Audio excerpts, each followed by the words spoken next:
Viewers, আমি কাবেরী আর আপনারা দেখছেন আমার নতুন YouTube video Bong in Mumbai.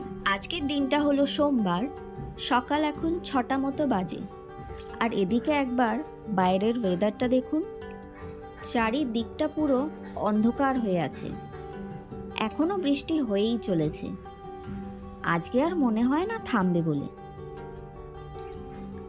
ওই যে দূরে দুটো পাশাপাশি বিল্ডিং দেখছেন, ওগুলো এখন মেঘের জন্য কেমন ঝাপসা দেখা যাচ্ছে দেখুন।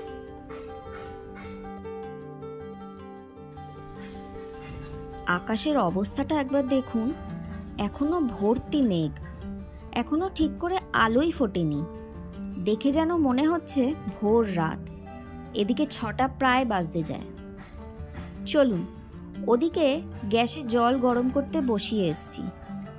এবার এটা ঢেলে নিয়ে এতে 1 চামচ মধু আর সামান্য একটু লেবুর রস দিয়ে দেবো। দাঁড়ান, এবার এটা অরূপকে দিয়ে এসে গ্যাসে দুধটা বসিয়ে দিই। এখন বানিয়ে নেব একটু কড়া করে কফি।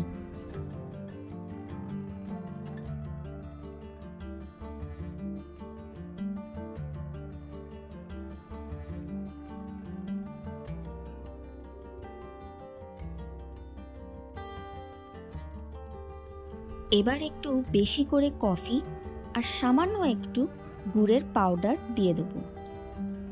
চিনিটা যেহেতু আমরা কেউ খাই না, তাই তার বদলে গুড়টাই আমরা ইউজ করি। দাঁড়ান, দিয়ে আসি এটা, নয়তো ওর অফিস যেতে আবার লেট হয়ে যাবে।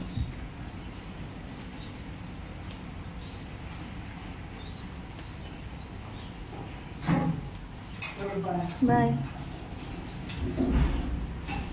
চলুন, চলে গেছে ও অফিসে। এতক্ষণে দেখুন বাইরেটা, সবে সূর্যের আলো একটু দেখা যাচ্ছে। এখন প্রায় ঘড়িতে 7:30 মতো বাজে।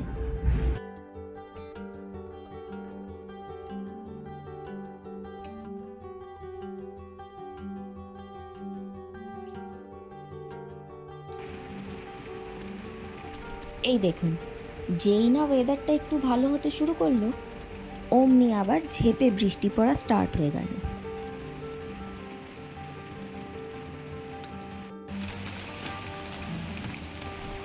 এটা আমাদের ফ্ল্যাটের পূর্ব দিক। এমন বৃষ্টি হয়েছে সারা রাত, এই গাছটা দেখুন ভেঙে ওই গাড়িটার ওপর পড়ে গেছে।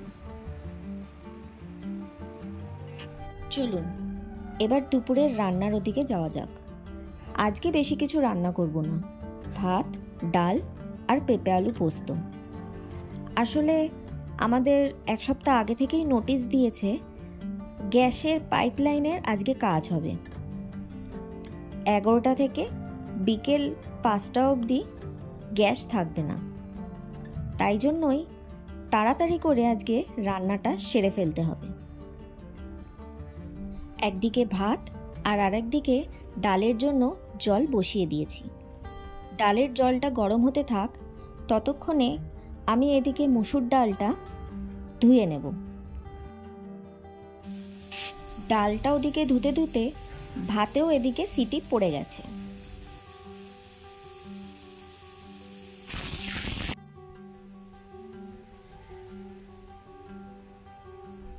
এদিকে আবার ডালের জলটা ফুটে উঠেছে। এবার ধুয়ে রাখা মুসুর ডালটা এর মধ্যে ঢেলে দেব। আজকে ডালটা করব কারি পাতা ফোড়ন দিয়ে। এদিকে একটা টমেটো পিস পিস করে কেটে আর 2টো কাঁচা লঙ্কা কেটে নিয়ে ডালের মধ্যে একসাথে সিদ্ধ হতে দিয়ে দেব।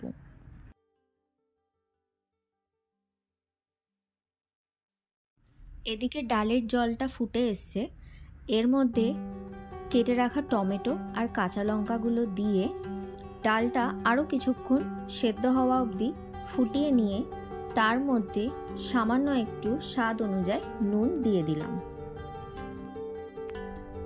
অন্যদিকে পোস্ত বানাবো বলে মিক্সার গ্রাইন্ডারে সামান্য একটু পোস্ত আর অল্প একটুখানি সাদা তিল একসঙ্গে গ্রাইন্ড করে নেব। কিন্তু এখন শুকনোই গ্রাইন্ড করব। জলটা একটু পরে দেবো, এতে করে মিক্সিংটা ভালো এবং মিহি হয়।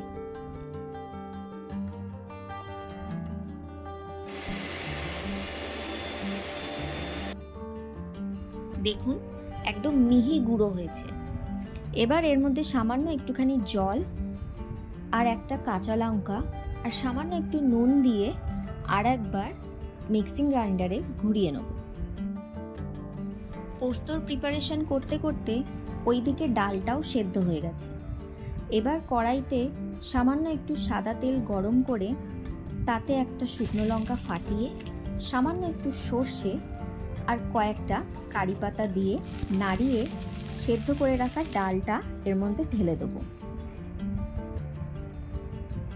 এবার সামান্য একটুখানি হলুদ আর স্বাদ অনুযায়ী একটুখানি মিষ্টি দিয়ে ডালটাকে আরও বেশ কিছুক্ষণ ফুটিয়ে নামিয়ে নেব।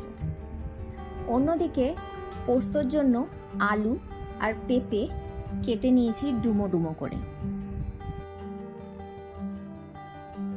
এখন আপনাদের বলি এই গ্যাসের পাইপলাইনটার ব্যাপারে। কলকাতায় গ্যাস হিসাবে যেহেতু এখনও সব জায়গাতেই বলতে পারেন সিলিন্ডারটাই ইউজ করা হয়, সেহেতু আমি প্রথম মুম্বাইতে এসে গ্যাসের পাইপলাইনের সিস্টেমটা বুঝতে পারতাম না।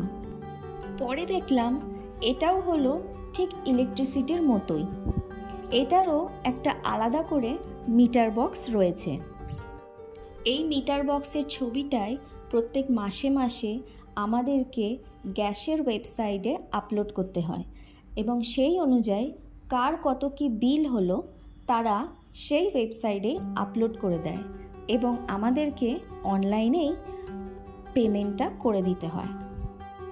প্রত্যেক 2 মাস অন্তর গ্যাসের অফিস থেকে একজন করে লোক সার্ভে করতে আসে এবং যেই মাসে তারা মিটার বক্স চেক করতে আসে সেই মাসে গ্যাসের বিলটা প্রত্যেক বাড়িতে বাড়িতে বাই পোস্টই আসে। ওদিকে ঘড়িতে বেজে গেছে 10টা, হাতে আর 1 ঘন্টা সময়। চলুন তাড়াতাড়ি করে পেঁপে আলু পোস্তটা রেডি করে ফেলি। কড়াইতে এখন সামান্য একটু সর্ষের তেল দিয়ে পেঁপেগুলো ভালো করে হাই ফ্লেমে ভেজে নেব।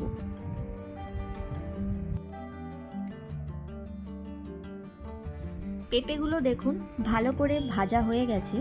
এরপরে এর মধ্যে স্বাদ অনুযায়ী নুন আর আলুগুলো দিয়ে আরও কিছুক্ষণ ভেজে নিয়ে পোস্তটা ঢেলে দিলাম।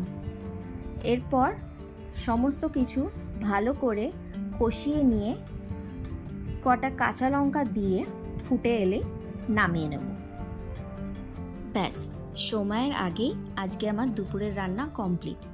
অনেক দিন ধরেই ইচ্ছা করছিল পোস্ত খাওয়ার জন্য, সেটাও এই সুযোগে হয়ে গেল। তাহলে চলুন ভিডিওটাও আজকে এখানেই শেষ করছি। দেখা হবে খুব শিগগিরই পরের আরেকটা ব্লগে। ততক্ষণের জন্য do like, share and subscribe my YouTube channel. ভালো থাকবেন এবং সুস্থ থাকবেন। Thanks for watching.